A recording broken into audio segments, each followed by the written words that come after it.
Vijana, ninyi vijana, ninyi ni chumvi ya ulimwengu.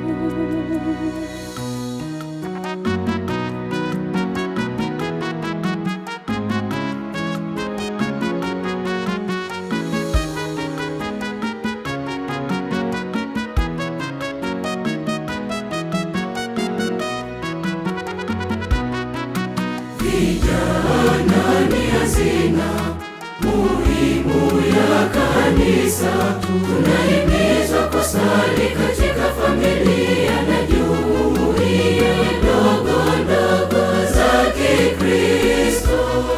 Tena tusome Biblia, tupokee sakramenti mbalimbali, tufanye mafundisho ya mama kanisa, na pia tuishi imani yetu kwa maneno na matendo.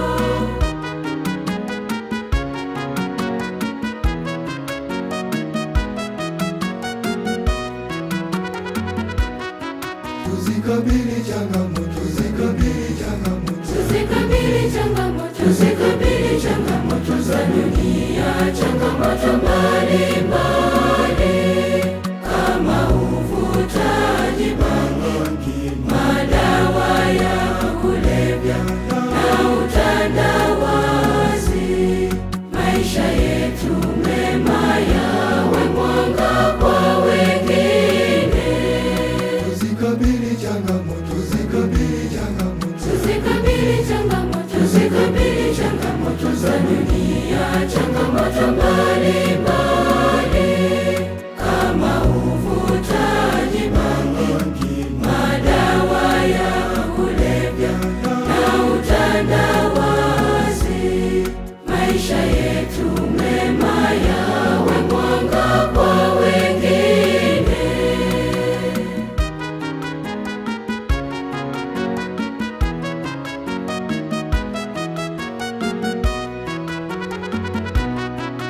Ni jinsi gani kijana aisafishe vema njia yake? Ni kwa kulishika neno lake Bwana, tena kuyashika vyema mafundisho yake Bwana. Ni jinsi gani kijana aisafishe vema njia yake? Ni kwa kulishika neno lake Bwana, tena kuyashika vyema mafundisho yake Bwana.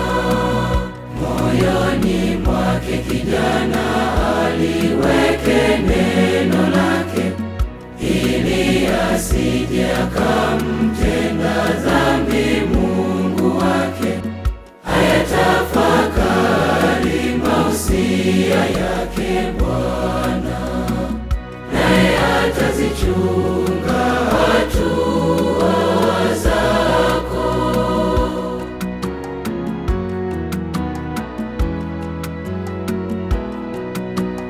Mkumbuke Muumba wako siku za ujana wako, kabla hazijaja siku zilizo mbaya, wala haijakaribia miaka utakaposema mimi sina furaha, mimi sina furaha.